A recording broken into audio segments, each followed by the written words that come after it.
तो आप सबको विजयदशमी की बहुत बहुत शुभकामनाएं। मैं हूं नगमा और आज सत्य की जीत या अधर्म पर धर्म की जीत का ये त्योहार पूरे देश में धूमधाम से मनाया जा रहा है और जगह जगह पर कई बड़ी हस्तियां पहुंची इस त्योहार में शरीक होने के लिए। पहले देखते हैं उसकी एक झलक।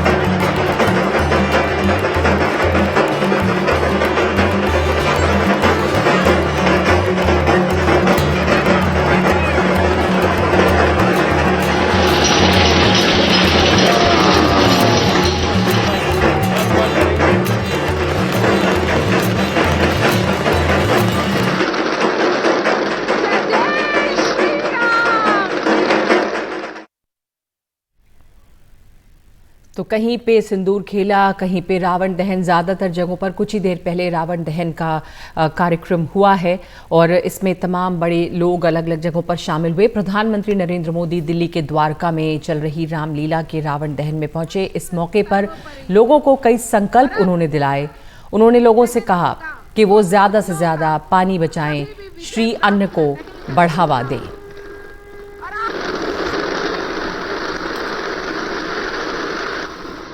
मैं आज विजयादशमी पर प्रत्येक देशवासी से 10 संकल्प लेने का आग्रह करूंगा। पहला संकल्प, आने वाली पीढ़ियों का ध्यान रखते हुए हम ज्यादा से ज्यादा पानी बचाएं। दूसरा संकल्प, हम ज्यादा से ज्यादा लोगों को डिजिटल लेन देन के लिए प्रेरित करें। तीसरा संकल्प, हम अपने गांव और शहर को स्वच्छता में सबसे आगे जाएंगे। चौथा संकल्प, हम ज्यादा से ज्यादा वोकल फॉर लोकल के मंत्र को फॉलो करेंगे। मेड इन इंडिया प्रोडक्ट्स का इस्तेमाल करेंगे। पांचवा संकल्प, हम क्वालिटी काम करेंगे। होती है चलती है, जमाना चला गया। हम क्वालिटी काम करेंगे और क्वालिटी प्रोडक्ट बनाएंगे।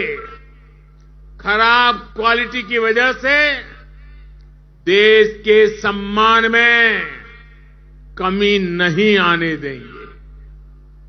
छठा संकल्प, हम पहले अपना पूरा देश देखेंगे, यात्रा करेंगे, परिभ्रमण करेंगे और पूरा देश देखने के बाद समय मिले तो फिर विदेश के लिए सोचेंगे। सातवां संकल्प, हम नेचुरल फार्मिंग के प्रति, प्राकृतिक खेती के प्रति किसानों को ज्यादा से ज्यादा जागरूक करेंगे। आठवां संकल्प, हम सुपर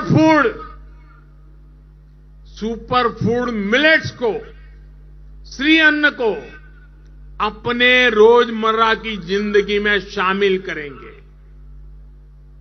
इससे हमारे छोटे किसानों को और हमारी अपनी शहद को बहुत फायदा होगा। नवा संकल्प, हम सब व्यक्तिगत स्वास्थ्य के लिए योग हो, स्पोर्ट्स हो, फिटनेस को अपने जीवन में प्राथमिकता देंगे। और 10वां संकल्प, हम कम से कम एक गरीब परिवार के घर का सदस्य बनकर उसका सामाजिक आर्थिक स्तर बढ़ाएंगे। फिटनेस पर ध्यान, गरीब परिवार, कम से कम एक गरीब परिवार कि परिवार का सदस्य बनकर सामाजिक और आर्थिक विकास बढ़ाने का संकल्प लोगों को दिलवाया प्रधानमंत्री ने। इधर लाल किले के आसपास 3 जगह पर बड़ी बड़ी रामलीलाएं होती हैं। तीनों जगहों पर रावण दहन किया गया। श्री धार्मिक लीला कमेटी के आयोजन में देश की राष्ट्रपति द्रौपदी मुर्मू पहुंची। लवकुश रामलीला कमेटी के आयोजन में जानी मानी अभिनेत्री कंगना रनौत और एक और रामलीला में सोनिया गांधी।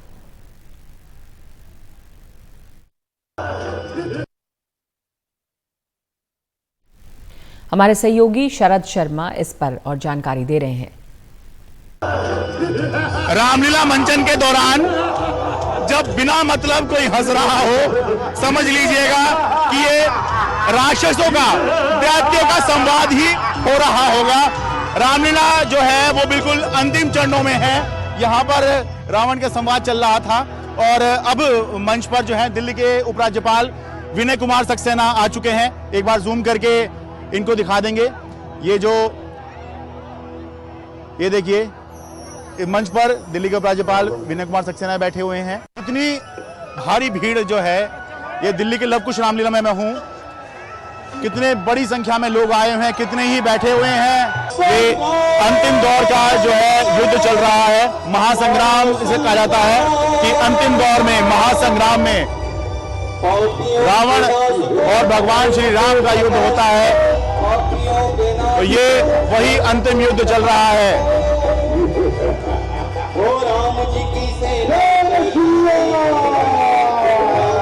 और ये जो राम जी की सेना चली, ये जो भजन है, ये पूरा उत्साह भरने वाला है कि राम जी की सेना चली, यानी कि बस अब तो ये धर्म युद्ध है और धर्म युद्ध में धर्म की विजय होगी ही। इस राम रावण युद्ध को देखने के लिए जो आम जनता आई है, वो जिसके पास कुर्सी है भी, वो लोग भी सब अब खड़े हो गए हैं। एक बार जूम करके पब्लिक की तरफ दिखाएं। पब्लिक देखिए, लेकिन यही एक रोमांच और उत्साह होता है रामायण का। और इसकी वजह से देखिए, लोग बिल्कुल ठसाठस एक दूसरे से चिपक के खड़े हुए हैं, जैसे कुछ पहली बार हो रहा हो। लेकिन यही तो उत्साह है, यही रामलीला है और लोगों का यही समर्पण होता है अपनी संस्कृति के प्रति, अपने धर्म के प्रति और अपने आराध्य के प्रति। तो इसीलिए सालों साल से, हजारों साल से रामलीला चल रही है और जब से हम देख रहे हैं तब से चल रही है। जब हम नहीं भी रहेंगे तब भी ये रामलीला चलती रहेगी। देखिए, रामायण में जब भगवान राम और रावण का युद्ध होता है तो एक समय ऐसे आता है जब युद्ध धरती पर नहीं बल्कि आकाश में लड़ा जाता है। तो उसी को दर्शाने के लिए देखिए, ये क्रेन के जरिए हवा में उठाया हुआ है। एक बार क्रेन देखिए, थोड़ा एक तरफ रावण है और ये देखिए दूसरी तरफ ये भगवान राम है। ये देखिए क्रेन पे लटके हुए हैं। एक तरफ बाईं तरफ ये रावण है और दाहिनी तरफ भगवान राम है। कि इस तरह से हाईटेक बनाकर और जो लोग यहाँ पर आ रहे हैं उनको कुछ नयापन देने की यहाँ पर कोशिश की जाती है। इस तरह का युद्ध मंचन करके काफी दर्शकों की वाहवाही बटोर रही है। छल बल का उपयोग कर अपने बाणों की वर्षा करता है। नीचे वही दूसरी ओर जय श्री राम। यही वो लम्हा है जो हजारों साल से हम देखते आ रहे हैं और आज भी इस लम्हे को जब देखते हैं तो रोमांचित होते हैं, उत्साहित होते हैं। कि अभी दिल्ली के मुख्यमंत्री अरविंद केजरीवाल ने तीर चलाया है और अब जो है यहाँ पर पुतला दहन होगा। ये देखिए, साउंड चालू किया जाए, पटाखों का साउंड चालू किया जाए। ये ग्रीन पटाखे यहाँ लगाए गए हैं। पटाखे मतलब ये केवल इसमें पटाखे नहीं लगाए गए, पटाखों का साउंड जो है वो अलग से ऐड किया गया है। तो ये एक अच्छी बात है। चलिए कि पटाखों से होने वाला जो प्रदूषण है वो कुछ कम होगा। पुतला दहन किया जा रहा है, पटाखों का साउंड अलग से चलाया जा रहा है। ये देखिए, यहाँ पर कई पुतले लगाए गए थे। एक पुतला जो है वो दिल्ली के उपराज्यपाल ने उसका दहन किया और अब जो है एक पुतला अरविंद केजरीवाल दहन कर चुके हैं, दूसरा उनकी मौजूदगी में यहाँ पर दहन हो रहा है। संभवतः ये कुंभकर्ण का पुतला है। मेघनाथ के पुतले का पहले ही दहन हो चुका है। कि अंधेरा कितना भी हो लेकिन सूरज जरूर निकलता है और अधर्म पर धर्म की विजय जरूर होती है।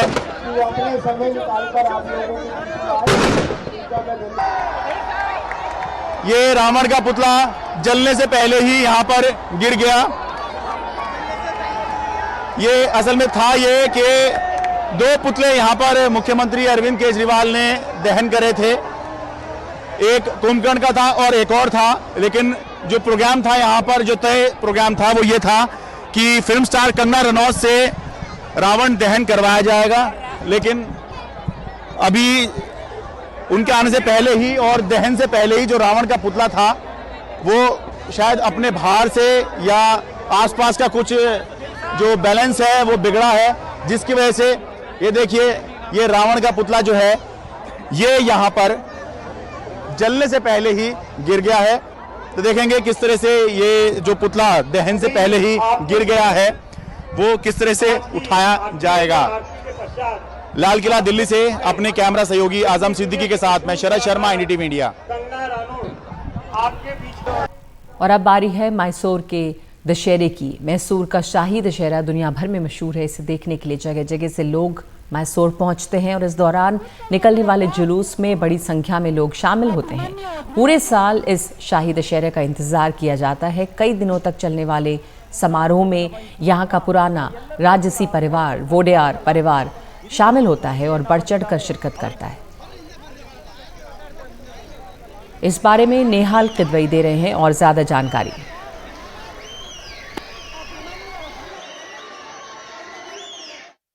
सबसे ज्यादा लोगों का जो रुझान होता है वो मैसूर दशहरा देखने में होता है। मैसूर का शाही दशहरा, जिसे राज्य सरकार नाडा हब्बा कहती है, यानी राज पर्व के तौर पर मनाया जाता है। हर साल सरकारी बजट में इसके लिए अलग से एक राशि तय होती है। और साथ ही साथ एक बात और आपको बता दूं कि जो शाही दशहरा है उसमें लोगों की ज्यादा दिलचस्पी होती है। और शाही दशहरा मनाने की जो शुरुआत कर्नाटक में हुई, मैसूर में हुई, वो 16वीं सदी में इसकी शुरुआत हुई जब विजयनगर साम्राज्य का यहाँ राज्य था। और तब इसके सबसे प्रतापी राजा कृष्णदेवराय ने शाही दशहरे की शुरुआत की थी। बाद में 1610 में जब वोडेयार राजाओं की वापसी हुई तो वोडेयार राजाओं ने दशहरे को शाही अंदाज में मनाने का फैसला किया और इसके साथ साथ इसको प्रोत्साहन भी दिया, जिससे स्थानीय कलाकार भी इससे जुड़ गए, दंगल इससे जुड़ गया। इसकी सांस्कृतिक अहमियत भी है। जंबो सवारी निकलती है 750 किलोग्राम शुद्ध सोने के हौदे पे माता चामुंडेश्वरी की सवारी, जिसे जंबो सवारी कहते हैं, गोल्डन हौदा कहते हैं। इस बार 58 साल का अभिमन्यु नाम का हाथी इस प्रोसेशन को लीड कर रहा है। एक विशेष आयोजन के तहत हाथियों का चुनाव किया जाता है। और शाम में जब मैसूर पैलेस तकरीबन 96,000 बल्ब से जगमगाने लगता है तो ऐसा लगता है जैसे मैसूर पैलेस और इसके आसपास के इलाके जुगनुओं सा जगमगा रहे हो। बेंगलुरु से नेहाल किदवई, एनडीटीवी इंडिया। दुर्गा पूजा और दशहरे के मौके पर बेंगलुरु में गजब की रौनक है। नेहाल और ज्यादा जानकारी दे रहे हैं इस बारे में। बेंगलुरु में यहाँ दशहरे के मौके पर रौनक देखिए। उत्तर भारत के लोग बड़ी संख्या में यहाँ आकर रहने लगे। लेकिन शुरुआती दिनों में जब ये दशहरा मनाना चाहते थे या फिर ऐसे दूसरे मौके होते थे तो उन्हें एक बहुत बड़ी चुनौती का सामना करना पड़ता था और वो था मूर्ति। क्योंकि दक्षिण में खासकर कर्नाटक में माता चामुंडेश्वरी के हाथों महिषासुर नाम के राक्षस के वध की याद में दशहरा मनाया जाता है, जबकि उत्तर में श्री राम जी के हाथों रावण के वध की याद में दशहरा मनाते हैं। कई जगहों पर माता दुर्गा के लिए की पूजा होती है और यहाँ जो बहुत सारे लोग हैं वो चाहते थे कि माता दुर्गा की मूर्ति यहाँ मिले, लेकिन यहाँ मिलती नहीं थी। तो ऐसे में उत्तर भारत से मूर्तियां यहाँ बक्से में लाई जाती थी और इसके बाद उन्हें यहाँ जोड़ा जाता था और फिर यहाँ पे दशहरे का कार्यक्रम उत्तर भारत के लोग अपनी परंपराओं के हिसाब से मनाते थे। यहाँ जो लोग आपको दिख रहे हैं ये सभी उत्तर भारत के हैं और वो उसी परंपरागत साजो सज्जा के साथ मूर्तियों के साथ यहाँ विसर्जन के लिए इकट्ठा हुए हैं।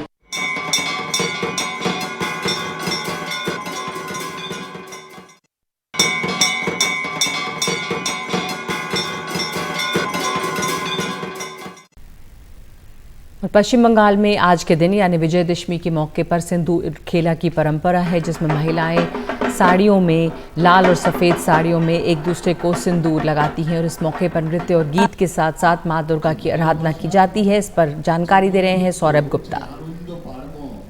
दुर्गा पूजा का समाप्ति इस रिचुअल से मनाया जाता है, जहां पे माँ दुर्गा के ऊपर महिलाएं, विवाहित महिलाएं सिंदूर लगाते हैं और एक दूसरे के ऊपर भी सिंदूर लगाते हैं। इसे कहते हैं सिंदूर खेला, जो दुर्गा पूजा का समाप्ति को मार्क करते हैं और बहुत लोग बहुत महिलाएं, जो विवाहित महिलाएं इस रिचुअल में हिस्सा लेते हैं।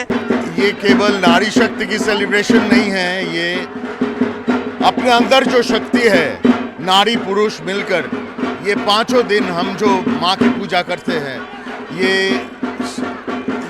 इसी के अंदर हम यही कोशिश करते हैं कि सद्भावनाओं जगाए, शांति जगाए और इसी माहौल में हम दुर्गा को देवी नहीं बोलते, हम दुर्गा को माँ बोलते हैं। वो हमारे अंदर है और उनके शक्ति को हम अपनाते हैं और उनके जो शक्ति है, उनकी जो तेजस्विता है, वो हर नारी पुरुष के अंदर छाए जाते हैं। और ऐसे ही हमारे आगामी दिन, हमारे अगला दुर्गा पूजा तक हर दिन आनंद, शुभ चेतना और प्यार के साथ बरकरार रहे, यही हम चाहते हैं। Thank you so much. आप दुर्गा पूजा महसूस करने आए हैं और यहाँ आपने सिंदूर खेला देखा, कैसा लग रहा है, कैसा अनुभूति था ये? तो मेरे लिए ये बहुत ही कुछ नया था, क्योंकि हमारे वहाँ पे ऐसा कुछ नहीं करते हैं, बट ये देख के मतलब एक नई चीज़ जानने को मिली और एक पूरा नया एक्सपीरियंस था मेरे लिए। और आप बहुत सारे पंडाल्स में भी गए हैं, बहुत सारे मूर्तियाँ देखे, पंडाल देखे, कैसा लगा कोलकाता का दुर्गा पूजा? बहुत ही अच्छा था, मतलब सच में बहुत अच्छा था। पंडाल तो बहुत ही अमेजिंग थे, तो बहुत अच्छा लगा मुझे यहाँ का दुर्गा पूजा पहली बार एक्सपीरियंस करके। Thank you so much. तो जैसे कि हम कह रहे थे कि ये जो रिचुअल है, ये जो रिवाज है सिंदूर खेला, ये दुर्गा पूजा का समाप्त माने जाते हैं, जिसमें माँ दुर्गा के ऊपर सिंदूर लगाकर उनको विदाई कर दिया जाते हैं और अगले साल वो ऐसे ही हमारे जीवन में खुशी और सेलिब्रेशन लाए, इसका प्रार्थना किया जाता है। थोड़ा सा दुख है क्योंकि माँ दुर्गा यहाँ इस सेलिब्रेशन के बाद वापस जाते हैं आज, लेकिन आप देख सकते हैं कैसे महिलाएं एक दूसरे के ऊपर, जो विवाहित महिलाएं एक दूसरे के ऊपर और माँ दुर्गा के ऊपर सिंदूर लगाकर माँ को विदाई दे रहे हैं। कैमरा पर्सन अनिरुद्ध त्रिपाठी के साथ कोलकाता से सौरभ गुप्ता, एनडीटीवी इंडिया।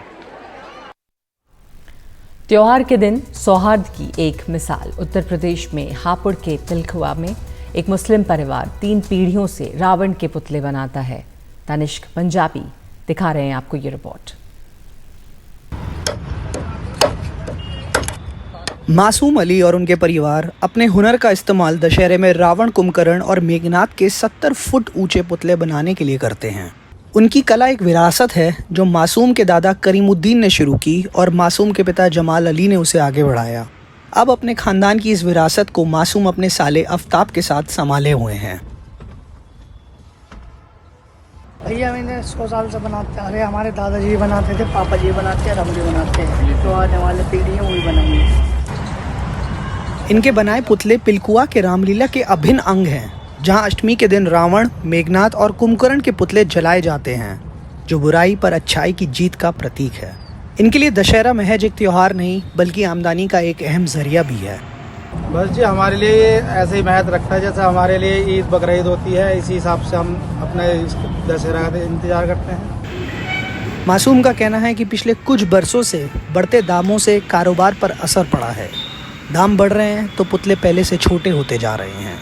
पहले कम हाइट के बनते थे पुतले, बहुत ज़्यादा बनते हैं, 60, 65, 70 तक बनते हैं। दशहरा के लिए बने इन पुतलों में अली परिवार की कला की महारत और काम के लिए उनका जुनून झलकाता है। ये कहानी एक बार फिर हमें सिखाती है कि त्योहारों के ये बंधन हमारी संस्कृति का अटूट हिस्सा हैं और हम सब भले अलग अलग पहचान रखते हों, लेकिन एकता के एक सूत्र में बंधे हुए हैं। मोहम्मद अदनान के साथ तनिष्क पंजाबी, NDTV इंडिया।